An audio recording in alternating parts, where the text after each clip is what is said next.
Le grand dialogue. Le grand dialogue de l'émission de débat du studio Tamani sur votre radio. Le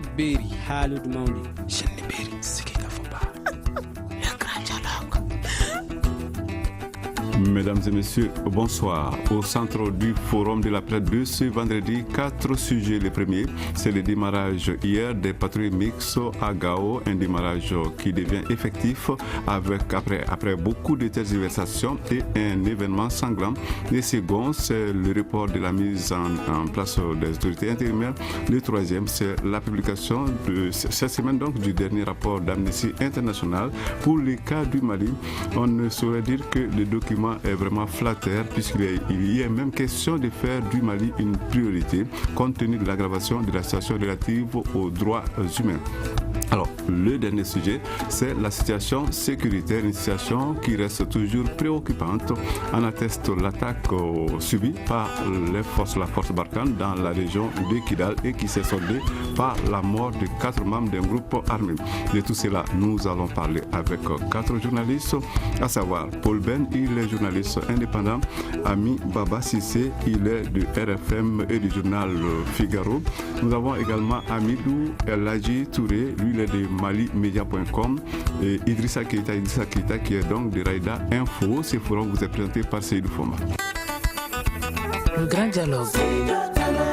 Bienvenue donc à toutes et à tous. Le premier sujet que nous abordons dans le débat de ce soir, c'est le démarrage des patrouilles mixtes à Gao, un démarrage qui n'a point du tout été facile avec tout ce qui a précédé. Alors, le coordinateur du MOC peut-il enfin pousser un ouf de soulagement? Je pose la question à vous, Ami Vessissé.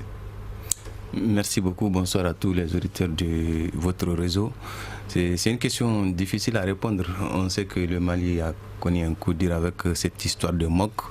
Un peu plus de mois, si on veut aussi rapidement reprendre, je pense que ça me perturbe un peu parce que ce n'est pas aussi sûr de faire ce qu'on veut faire. Mais c'est parti désormais, puisque depuis hier, on dit que c'est effectif. C'est ce que j'ai dit, mais jusqu'où peuvent-ils aller aussi rapidement après n'avoir pas cherché à comprendre toutes les circonstances, parce qu'on a ouvert des enquêtes, on ne sait même pas ce qui se serait passé le 18 janvier. Donc si on se met encore dans une dynamique de vouloir coûte que coûte faire de ce MOC une réussite, je pense que ça me fait poser des questions.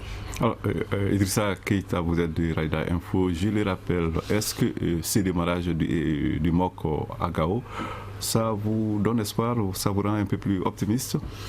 Bon, je pense que les autorités ont sûrement voulu donner un signal parce que du MOC va aussi dépendre un peu le futur des forces armées.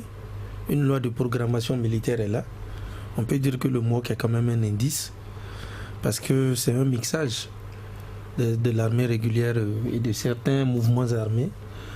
Donc, je pense qu'après un mois, suite au drame de Gao, les autorités ont quand même voulu donner un signal pour dire que la refonte de l'armée et l'éventualité de voir forces armées, FAMA et éléments armés ensemble, que c'est une possibilité. Paul Ben, votre lecture de cet événement?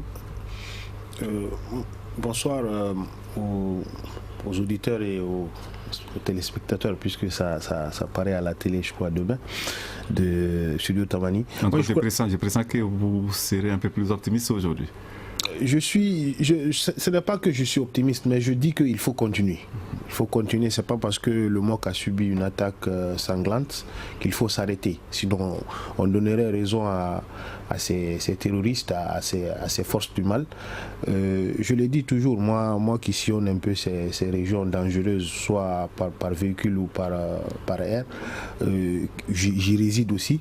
Je dis qu'il ne faut pas se laisser faire. Il ne faut pas donner l'impression à ces gens-là que bon, ils ont gagné, il faut s'arrêter. Non, le MOC, ils ne peuvent pas tuer toutes les personnes qui veulent intégrer les forces armées et de sécurité du Mali. Donc il faut continuer. Et je crois que la reprise du MOC est une très bonne chose. Maintenant, comme je l'ai toujours dit sur ce plateau, il faut être vigilant. Le plus dur reste à faire. Je suis revenu du Nord il n'y a pas très longtemps et les terroristes ont décidé de combattre le MOC. Ils ont mis d'ailleurs même en place une stratégie et dans chaque région ils ont fait appel à leurs gens. Il y a aujourd'hui à peu près une 60aine de véhicules qui sont rassemblés par ces gens et qui vont combattre le MOC partout où le MOC passera. Donc il faut être vigilant, il faut ouvrir l'œil, il faut pas le laisser aller. Alors cette menace, je crois que les autorités sont au courant. Je crois moi aussi, je crois, hein, j'ose croire. Il ne faut pas qu'on fasse ce qu'on a l'habitude de voir à chaque fois. Il y a des alertes, on dit ouais, il n'y a pas de problème, on a l'information. Vous avez parlé d'une 60aine de véhicules. Alors, oui, 15 par région. Oui. Vos sources, est-ce que vous pouvez nous les citer, non? Je vous dis que je suis journaliste d'investigation. J'ai la chance d'aller au Nord, d'y résider, et j'ai la chance d'avoir des relations avec beaucoup de personnes de tous bords, qu'elles soient républicaines ou pas, et j'ai des informations. Ça s'est passé tout juste avant la dernière attaque de Menaka où on a perdu 4 militaires. Hein. Ça se préparait déjà en son temps. Et en tout cas, le signal est donné. Il faut qu'on ouvre les yeux, il faut qu'on soit vigilant. Amidou Elhadji Touré, vous êtes de malimedia.com, je rappelle aux auditeurs. Pensez-vous que c'est cette fois-ci bien parti pour le MOC à Gao? Merci M. Fomba et merci à chers confrères. Tout d'abord, je m'incline devant la mémoire de ceux qui ont perdu la vie pour ce même MOC. Et ensuite, je dirais que je rejoins Ben quelque part. C'est que c'est parti pour de bon. Il fallait faire un pas en avant et je pense que le démarrage effectif du mécanisme opérationnel est une bonne chose. Cependant, j'ai quelques réserves et je ne sais pas si je pourrais évoquer ces réserves plus tard ou c'est le moment de le faire. Allez-y. Puisque j'aurais bien souhaité, j'étais à Gao suite à l'attaque, j'y suis resté pendant une très bonne semaine. J'ai vu des personnes qui ont été vraiment touchés, qui ont subi un traumatisme et ces personnes ont besoin quand même de soutien psychologique.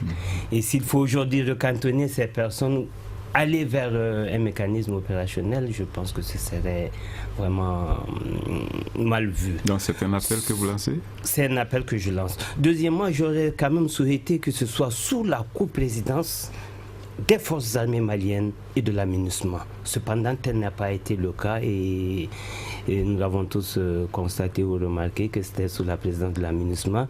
Et je déplore autrement que, à preuve du contraire, c'est les soldats de la MINUSMA qui continuent à garder le camp réhabilité du mécanisme opérationnel. Nous allons passer au second sujet. Le second sujet de ce débat, c'est le report de l'installation des autorités intérimaires. Alors, cette énième tentative n'a malheureusement pas été la bonne. Voyez-vous où la situation s'est débloquée les jours à venir à BBC?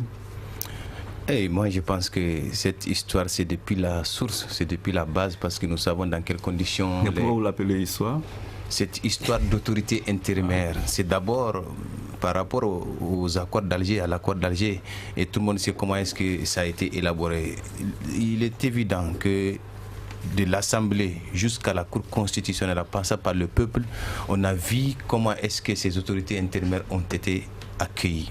D'abord, c'est un problème depuis. Et le gouvernement savait que ça ne peut pas aller. Parce qu'aujourd'hui, le Nord est en train de s'embraser parce que la patience que les populations du Nord, des régions du Nord avaient, elles ne l'ont plus. Parce qu'on ne peut pas continuer à faire parachuter des décisions et des lois sur des populations qui ont tout accepté. Les autorités intérimaires, lorsqu'on en a parlé, on dit qu'elles vont être instaurées et installées là où l'État ne fonctionne pas, là où les collectivités ne fonctionnent pas. Et lorsqu'on nous parle de Tombouctou, on nous parle de Gao. Là, il y a eu récemment des élections, il y a quand même des autorités compétentes qui sont là-bas. Et si vous voulez coûte que coûte leur imposer ça, moi je pense que l'État a bien compris et malheureusement il s'est rétracté. C'est encore grave lorsque vous voulez montrer votre autorité et que des individus isolé, parfois vous montre que tel ne peut pas se faire. Donc je pense que les autorités intérimaires, c'est un problème qu'il faut revoir. Comme l'a dit le ministre Ousmane Sy, c'est une camisole de force et puis on ne peut pas faire porter ça comme ça facilement aux gens. Alors, Idrissa Keita, y a-t-il des chances que les autorités intérimaires soient installées assez rapidement dans les trois régions du Nord? Comme je le dis, pour moi les autorités intérimaires c'est à la source aussi. C'est depuis l'accord de paix. L'accord de paix même, il est caduc. Voilà plus d'une année que le Mali a signé un accord. Mais les défis sécuritaires et les défis du jour sont tels que le Mali est même dépassé. Un. De deux, ces autorités intérimaires, il y a quand même eu mort d'homme. Il y a eu un drame à Gao. Il y a eu plusieurs victimes. Je ne parle pas de l'Assemblée nationale. Les députés se sont donnés en spectacle. C'est pour dire que chaque fois que ce mot même est paru dans un groupe, il y a toujours eu divergence et de fortes divergences de vues. Et n'oublions pas que déjà la jeunesse de Gao a mis en garde. Si jamais les autorités intérimaires entendent quoi que ce soit, ils vont en découdre.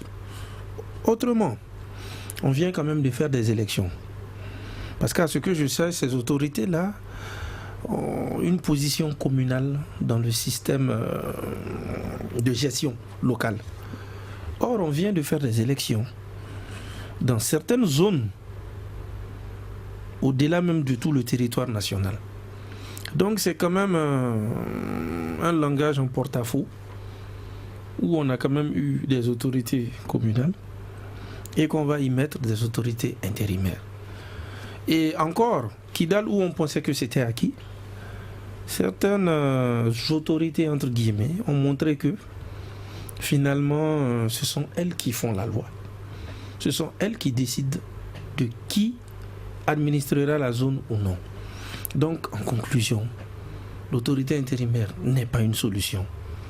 Mieux vaut proposer une autre formule. Paul Ben entend les uns et les autres, on a l'impression quand même qu'il y a assez de confusion autour de ces autorités intérimaires. Vous, qu'est-ce que vous en pensez? Comme moi qui suis sur le terrain, j'ai une autre lecture, j'ai une autre façon de voir les choses. Parce que quand un jeune se présente à la mairie de Ménaka, par exemple, et qu'il ne peut pas faire certifier son acte de naissance ou son document administratif, moi je crois qu'on a besoin des autorités. Mais c'est une mairie fonctionnelle. Elle n'est pas fonctionnelle, puisqu'on n'a pas eu d'élection communale à Ménaka. Donc la mairie n'est pas fonctionnelle. Donc ça veut dire que les localités qui sont dans cette situation ont certainement besoin de... Bien sûr, bien sûr. Alors. Je ne les donne pas entièrement tort. Ma lecture des choses ne leur donne pas entièrement tort, mais je crois que il faut vraiment qu'on s'assied, qu'on essaye de voir, qu'on essaye de faire la part des choses, qu'on ne se jette pas à l'eau parce que on a l'impression que le Mali est en train de se noyer et que la solution la plus facile c'est de mettre partout les autorités. Est-ce à dire qu'il y a des localités où ces autorités intérimaires sont vraiment nécessaires et il y en a d'autres où il faut éviter les... Mais bien sûr, par exemple dans la ville de Gao, il y a eu les élections communales. Et il y a le maire qui est là, que je connais très bien. Et à Tombouctou, il y a le maire que je connais très bien, qui a été élu. Mais pourquoi aller dire encore que il y aura des autorités intérimaires qui vont agir sur le pouvoir communal du maire central, par exemple. Mais moi, je dis par exemple, à Ménaka, dans toute la région de Ménaka, les 4 cercles, il n'y a pas eu d'élection. Andra Boukan, Chinanan, Inikar, Anouzegren et consorts, il n'y a pas eu d'élection. Donc il faut mettre en place vraiment ces autorités communales pour que les collectivités puissent fonctionner. Ça c'est normal. Mais là où vraiment il y a eu des élections, qu'on fasse la part des choses. On ne peut pas mettre les autorités intérimaires sur toute l'étendue de la région de Gao, par exemple. Alors par quoi expliquez-vous le choix quand même de cette démarche qui est quand même beaucoup décriée par beaucoup de gens? Ça c'est les politiciens qui peuvent vous, les politiques, les plus hautes autorités du Mali qui peuvent vous donner la réponse à cette question. Mais moi je crois, à mon humble avis, en tant que citoyen, je crois que vraiment il faut faire la part des choses. Sinon on va rentrer dans des débats qui ne valent pas le coup. On va traîner en longueur. C'est le mardi que les autorités intérimaires devaient être mises en place à Ménaka. Avant, c'était Kidal, mais ça n'a pas eu lieu. Et paf, un beau matin, on nous fait parachuter, on nous fait un jeu de chaises musicales où on amène le gouverneur de Kidal à Tombouctou. On met M. Ishrach de la plateforme à Kidal. Ça là, tout ça, c'est un peu au tir d'aile, quoi. Il faut vraiment être être vraiment pragmatique et voir les choses, excusez-moi, dans le long terme. Il ne faut pas gérer les choses au jour le jour, pour quelques jours. Non, il faut voir les choses à long terme. On est dans un problème. La crise, elle a duré 4 ans. On y est jusqu'à présent. Pour en sortir, il faut des solutions durables. Et moi, je crois que pour l'instant, je vois que les gens, les plus hautes autorités, les politiques, ils tâtonnent pour l'instant. Il faut qu'on s'assied, qu'on voit les choses après la signature de l'accord et puis qu'on prenne des décisions durables. La suite de ce débat dans un instant. Vous écoutez Studio Tamani, votre avis nous intéresse. Écrivez vos commentaires et suggestions sur la page Facebook et dialoguez avec nous. Studio Tamani, c'est aussi les réseaux sociaux. Nous sommes donc au second sujet de ce débat, c'est l'installation des autorités intérimaires qui n'a pas eu lieu finalement dans les 3 régions du Nord. Nous allons à présent écouter ce que pense de cela Amidou Elhadji Touré qui est de malimedia.com. Monsieur Touré. Oui, Monsieur Fomba, moi je pense que il faut avancer et nous avons signé un accord qui est le meilleur de tous les accords qui ont été signés jusque-là. Et je pense que l'installation des autorités intérimaires est une précepte de cet accord. Mais ce que je pense, c'est qu'il y a eu vice de forme. Les gens font une très mauvaise interprétation de l'accord pour la paix et la réconciliation issu du processus d'Alger. Qui sont ces gens qui font cette mauvaise interprétation? Tout le monde, presque tout le monde, même les autorités, les acteurs et les bénéficiaires, s'il y en a, presque tout le monde fait vraiment. Les gens essayent d'interpréter cet accord à convenance. Et moi, je pense qu'aujourd'hui, nous devons dépasser cela. Ces autorités intérimaires, comme l'a dit Ben, il fallait les installer dans les endroits où les mairies ne fonctionnent pas. Et s'il faut les installer, moi je pense plutôt que l'État doit faire prévaloir son autorité. L'État doit installer des autoritaires, des personnes susceptibles d'avoir une autorité sur ces localités et des personnes susceptibles quand même de corriger le tir ou bien d'organiser ces élections pour lesquelles ils seront, je ne sais pas, élus ou installés. Mais je dirais qu'il y a eu vice de forme. Les populations ne savent pas qu'est-ce que c'est que ces autorités intérimaires et quelle sera leur mission. Ça, je peux vous le dire. Les populations du Nord ne le savent pas. Et peut-être même certains intellectuels à Bamako ne savent pas à quoi servent ces autorités intérimaires. Donc, moi, je dis qu'il faut continuer à communiquer autour de l'accord et du contenu. Oui, mais M. Touré, ce qu'on ne comprend pas, je crois quand même, peut-être les mots tapage assez fort, mais il y a assez de bruit quand même autour de ces autorités intérimaires. De bruit ou de communication? Moi, j'ai dit de communiquer. Moi, j'ai dit de communiquer. Et c'est parce que... Il faut former les gens. Vous savez, le problème, c'est quoi? C'est que nos autorités communiquent très mal. Nos autorités ne communiquent presque pas. Il s'agit vraiment de faire un down to top. Non, to faire un top-down. Quand vous allez vers les gens avec vos propositions, les gens vont se rebuffer, les gens vont les refuser. Si je vois même, l'organisation du, je sais pas quoi, d'entente nationale, la conférence d'entente nationale, je vois qu'on va faire parachuter des choses dans les régions sous des personnes qui ne connaissent rien de ce que ça veut dire, ni de ce que ça va contenir. On va parler le gros français, alors que le pauvre peuple qui est concerné, ou le peuple soré qui est concerné, ou le peuple tamaché qui est concerné, ne sait même pas qu'est-ce que ça veut dire. Et on va payer des gens pour les amener à Bamako, les entasser dans une grande salle du CICB ou ailleurs, on les paye des frais d'hôtel, on les donne à manger, et puis c'est fini. Et on pense qu'on a communiqué. Moi, je le rejoins en disant que, par exemple, le report de la mise en place des autorités intérieures. Mais on a un porte-parole du gouvernement qui est là, on a un ministre de la réconciliation nationale qui est là, on a un ministre de l'administration territoriale et des collectivités chargé de la décentralisation et de la réforme de l'État qui sont là. Mais venez, prenez 5 minutes de votre temps, venez sur les antennes de l'RTM qui est une chaîne nationale et qui est un porte-parole du gouvernement, venez nous expliquer pourquoi il y a eu report, pourquoi est-ce qu'il y a ceci, il y a cela. Parlez-nous, expliquez aux gens, dites aux gens ce qu'il y a. C'est mieux. Idrissa Keita qui veut réagir. Oui, je pense que M. Touré ne doit pas s'en tirer à si bon compte. Les autorités intérimaires, déjà, ça fait débat. Mais les autorités intérimaires, ce n'est qu'un résultat d'une chose, l'accord de paix. L'accord de paix a été signé il y a bientôt 2 ans.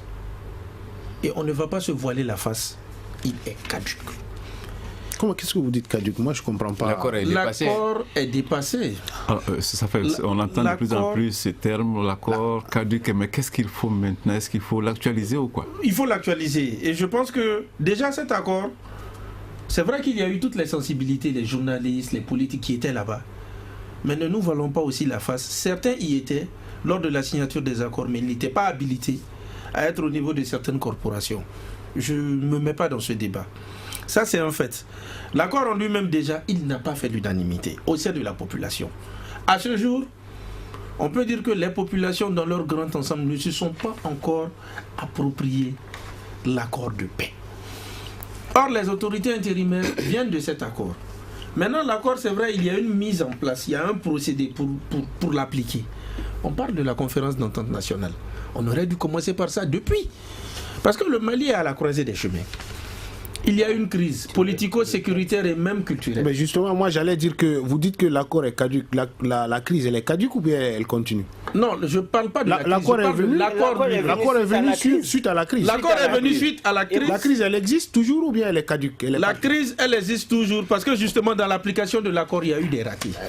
La conférence nationale n'était pas prévue. Tant que la crise est là, tant que la crise persiste, je crois que nous devons nous baser sur... L'accord, c'est des briques. C'est des briques qui nous permettent de construire une maison.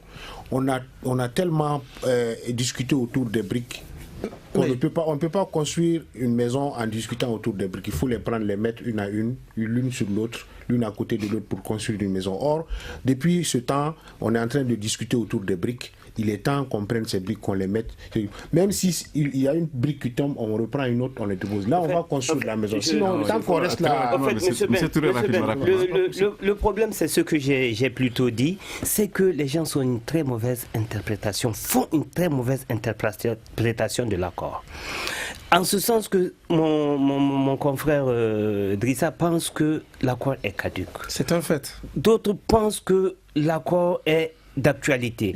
Et moi, ce que je pense de tout ça, c'est que l'État doit communiquer sur les accords, encore sur les accords, et communiquer encore. Parce que, comme Idrissa l'a dit, les populations continuent encore à se demander qu'est-ce que c'est que cet accord-là. Donc, communiquer sur cet accord. Et par ailleurs, il a dit que l'accord est caduc. Mais en construisant, on se rend compte des erreurs. On se reprend. Je pense que la conférence d'entente nationale, qui aurait dû se faire 92 jours après, mais qui suit d'ailleurs des vices de forme, cette conférence d'entente nationale qui suit d'ailleurs des vices de forme, qui accuse des vices de forme, doit aujourd'hui rectifier le tir et peut-être recadrer, recentrer tout ce qui devait être fait dans les normes. Non, mais moi je pense qu'il faut qu'on soit très clair. L'accord ne fait pas unanimité au sein de la population. La majeure partie des Maliens ne sont pas pour cet accord. Même la constitution du Mali ne fait pas l'unanimité. On est d'accord. Est-ce que c'est parce que jusqu'ici l'accord n'a pas été bien expliqué? Ce que Touré a dit, c'est vrai, il faut expliquer l'accord, mais ce n'est pas après l'avoir signé. Il fallait d'abord commencer par une phase. Les groupes rebelles, quand ils ont eu les modalités, les aspects de l'accord, ils ont été consultés les quelques individus qu'ils avaient à Kidal avant de signer. Tout le monde a vu ce qu'ils ont fait comme grimace avant de venir signer. C'était juste une stratégie. C'était juste une stratégie pour vraiment. De toutes les façons. Non, c'était juste une stratégie pour retarder. Oui, de toutes les façons, c'est les groupes armés qui ont fait qu'on est encore en retard dans cette histoire. Qui est venu consulter la population malienne? Et pourtant, ces groupes armés sont en train de retorquer que l'État n'est pas en train de jouer sa partition. À la dernière tenue du CSA. Non, moi je pense qu'ils ont retorqué. Je n'ai pas fini. Moi je pense que l'État est en train de jouer son rôle. D'ailleurs, l'État est en train même de se coucher, les groupes armés sont en train de lui marcher des îles. L'État fait tout pour que l'accord marche dans son application. Mais les comités de suivi, combien de fois ça s'est arrêté? Combien de fois les groupes armés ont quitté? Je pense que les religieux l'ont dit ici, tout le monde l'a dit, il faut faire une application intelligente de cet accord. Il y a des ratés, il y a des failles énormes et voici que ça nous rattrape aujourd'hui. On ne peut pas aller avec cet accord, que vous le vouliez ou pas. Il y a quand même des mécanismes qui sont complètement dépassés. L'accord devait être mis en œuvre à partir de 2 mois après, 3 mois après. ce que j'ai dit. J'ai dit l'accord n'est ni la Bible ni le Coran. Non, pas du tout. C'est un document. Je n'ai pas fini. C'est un document qu'on peut améliorer à tout moment. Les mêmes causes produisent les effets. Mais quand même, ça l'améliorer à tout moment. Ça étonne que l'Assemblée nationale par laquelle ça m'étonne que l'Assemblée nationale par laquelle l'accord n'est même pas passé se permette de voter des lois par rapport à cet accord. Je pense que tout le monde est d'accord que cet accord quand même viole la Constitution et on est obligé de partir à la révision constitutionnelle bientôt. Nous allons aborder un troisième sujet. Ce sujet, c'est donc la publication du rapport 2007-2017 d'Amnesty International. Il y a question de la situation relative donc aux droits humains à travers le monde, évidemment que notre pays est cité. Mais je dois le dire, vous l'avez constaté vous-même, c'est un document qui n'est pas du tout flatteur pour notre pays. Est-ce que vous êtes d'accord avec le contenu de ce rapport d'Amnesty International, M. Touré? Oui, d'accord avec le contenu. Je suis d'accord, surtout le passage qui stipule la violation des droits humains et la liberté de la presse.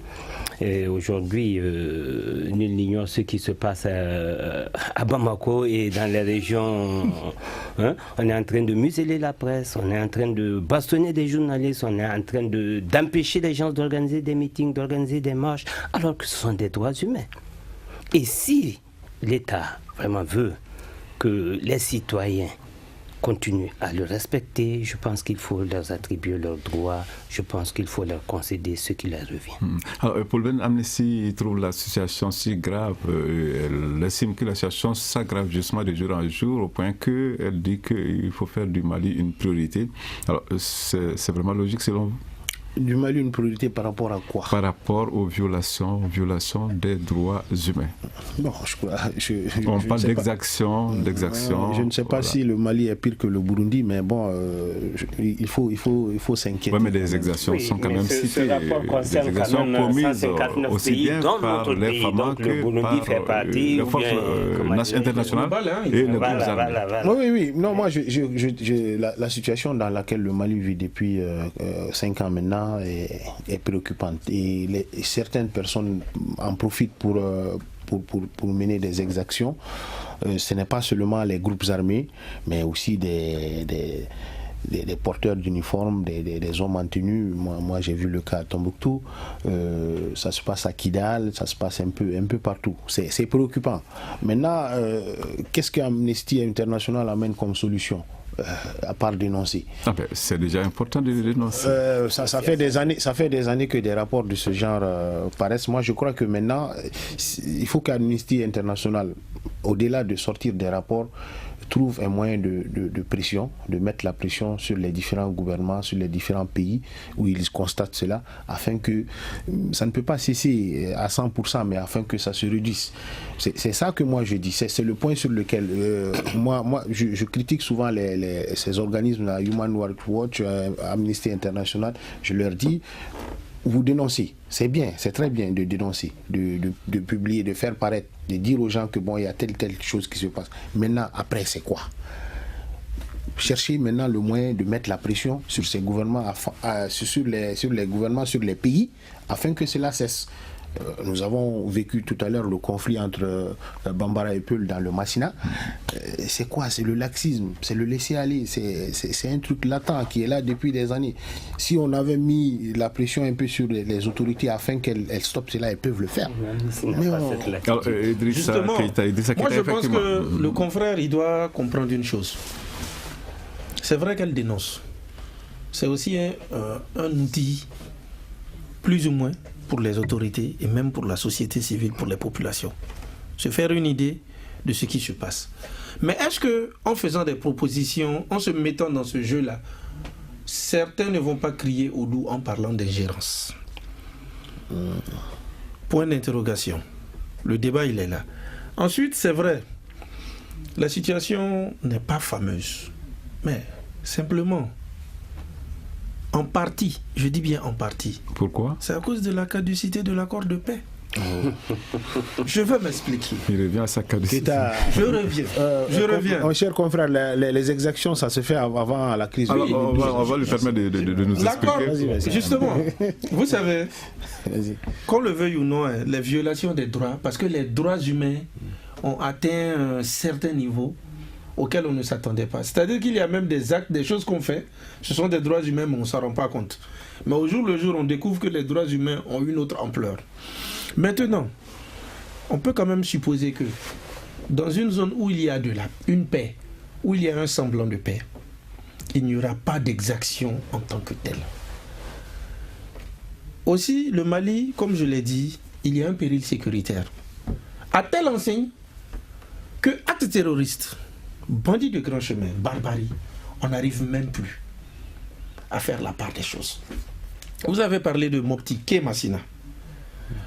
La situation est telle que la lecture qu'on a, c'est une lecture un peu socio-ethnique. On se dit que c'est deux ethnies, Bambara et Peul, qui en sont aux prises. Alors que la lecture n'est pas tout à fait que ça. Studio Tamani, vous suivez le forum de la presse, on se retrouve dans un instant. Une réaction, Un avis, Un commentaire, réagissez sur la page Facebook de Studio Tamani et restez connectés avec nous. Studio Tamani sur les réseaux sociaux pour vous faire entendre. Nous parlons des événements qui ont donc marqué la semaine. Nous sommes en train de parler du dernier rapport d'Amnesty International, un rapport qui ne mentionne aucun progrès, qui plutôt souligne que la situation au Mali est très préoccupante pour ce qui concerne les droits humains. Alors, je crois que nous allons donc revenir à vous. Idrissa Keïta, vous étiez justement en train d'évoquer le conflit entre Peul et Bambara qui a fait beaucoup de morts. Je disais qu'il y a eu des exactions. Ces exactions ont fait qu'on a une lecture socio-ethnique de la chose, alors que ce n'est pas le cas. Il y a une confrérie aussi qui est là. Il y a les Douzo, des éléments incontrôlés armés qui sévissent. À travers le territoire malien, on le sait, l'État il n'est pas partout. Et dans ces zones-là, dans ce vide-là, il y a des éléments au-delà même des Douzo. Il a parlé de porteurs d'uniformes aussi qui ne sont pas sérieux. Et d'autres qui ont les armes, qui font ce qu'ils veulent. Donc ce sont les pauvres populations qui, prennent le pot cassé. Je pense même que quelque part, une réponse de l'État, c'est par exemple la construction d'une prison hors de Bamako. Pour pouvoir, désengorger le grand lycée là. Voilà, c'est pour vous dire que actuellement le Mali est dans une situation où il y a une crise quelque part. Il y a des infiltrés entre nous, on est obligé d'être vigilant. Mais aussi, comme je l'ai dit, l'ampleur est telle que, bandits de grands chemins terroristes, il y a les armes qui circulent aussi en fait. Moi je crois que c'est tout juste une seconde. Hein, je voudrais dire que quand il dit les pauvres populations, les Douzo, moi j'ai vu certaines armes qui ont été saisies par les gendarmes qui ont été dépêchés sur les lieux. C'est des Baïkal, des fusils de chasse. Parmi ces armes, il y avait une Kalachnikov. Et on appelle ça arsenal de guerre. Et cela peut venir d'où? Les fusils de chasse, mais ça c'est pour les Douzo. Oui, mais quand vous parlez de Kalachnikov, la Kalash, ça s'achète comme les petits beignets dans le septentrion actuellement. Ça, ce n'est pas, c'est quoi? C'est un secret de polichinelle. Je disais donc, l'arsenal de guerre dont on parle, moi, un arsenal de guerre, c'est pas 4 Baïkal et puis une Kalash. Il faut qu'on s'investisse pour que cela cesse. Ami Baba Sissé. Moi, je veux beaucoup appuyer ce que Touré a dit. Je pense que le constat, il est là et il est amer. Nous sommes aujourd'hui dans un pays où le peuple se sent vraiment mal à l'aise. Et lorsque vous l'empêchez de s'exprimer, ça pose problème. On ne peut plus marcher aujourd'hui facilement au Mali, à Bamako. Les autorisations sont interdites. Même si vous l'avez parfois, on l'annule à la dernière minute. Il a parlé de la presse. Tout le monde sait aujourd'hui, certaines radios sont brouillées, certains journalistes se sont menacés. Bien sûr. On est toujours en état d'urgence là, parce que moi je suis plus le de toutes les façons, c'est un constat qui est très grave. On est toujours en état déjà. On a vu pour la première fois de l'histoire de ce pays, on a même coupé les réseaux sociaux. Donc ça, c'est encore aller très loin dans un pays où l'histoire démocratique a servi de leçon sous d'autres cieux. Je pense que le rapport d'Amnesty International, moi je le partage entièrement, ça aurait peut-être été même pire. Il faut qu'on sorte de cette histoire et qu'on permette aux populations de donner leur point de vue, d'analyser et d'opiner, parce que c'est ce qui permet souvent à un peuple offensé et meurtri de se libérer de façon temporaire, parce que lorsque vous empêchez au peuple de s'exprimer, ça a des conséquences parfois très graves. Alors, je crois que nous allons finalement aborder un autre sujet. Je voulais juste dire ou bien attirer l'attention de mon confrère Ben que Amnesty International est comparable au vérificateur. Il a les moyens de dénoncer, d'investiguer, de dénoncer, mais il n'a pas de moyens de répression. Sa mission se limite à ça. Voilà. Moi, j'avais un dernier détail. Je pense que peut-être on a omis. C'est qu'on ne peut pas parler aussi des droits sans parler du système judiciaire. L'année passée, il y a eu une contradiction. Le président, le chef de l'État Ibeka, Ibrahim Boubacar Keïta, a dit qu'un certain nombre de dossiers a été remis à l'État. À la justice. Oui. Or, plus tard, il y aurait eu un démenti, un sous-entendu, comme quoi les dossiers n'y sont pas arrivés ou ce n'est pas vraiment ça. Sa vérité n'est pas leur vérité. Et il faut le reconnaître, le débat n'est pas fameux quand il y a l'espace d'interpellation démocratique et qu'on écoute les populations. Donc je pense que même la justice malienne aussi doit être revue. Je pense que les juges ont tranché ça lors de leur récente grève. Ils ont dit clairement qu'ils n'ont reçu aucun dossier du président de la République et que tout ce qui se dit, c'est pas devoir de réserve qu'ils n'ont jamais voulu dire. Donc je ne sais pas qui croire, mais moi je crois plus les magistrats que le président. Changement de cap à présent. 2 présumés djihadistes maliens arrêtés au Sénégal. Ils ne sont pas forcément n'importe qui. Alors la traque semble donc être en cours, même en dehors quand même des pays frappés par les terroristes. C'est un signal, non? On va commencer par vous, M. Touré. Oui, c'est un signal fort et tout le monde s'attendait à ça, puisqu'après Ouagadougou, Abidjan, après le Radisson, Ouagadougou, Abidjan, et tout le monde avait les yeux quand même rivés sur le Sénégal. Et je pense que ce pays a quand même été alerté et ce pays s'est mis au travail. Et j'appelle nos autorités aussi à être très vigilants, comme le dit M. Ben. Et voilà ce qui a permis aujourd'hui l'arrestation de ces présumés qui, disait-on, avaient des rapports avec la tête ou bien le cerveau de l'attaque de Grand Bassam de la Côte d'Ivoire. Je pense aujourd'hui quand même que la vigilance est de mise dans tous les pays du Sahel et dans tout le monde d'ailleurs, parce que nul peuple n'est à l'abri de ce terrorisme. Paul Ben. Oui, ouais, mais je crois que c'est une très bonne nouvelle, hein, parce que quand les limiers, ça fait longtemps quand même qu'ils n'ont pas mis sous la dent des gros poissons comme ceux qu'on a arrêtés au Sénégal. Il faut vraiment... Chez nous, on en arrête à longueur de journée. Hein. Non, c'est des petits poissons.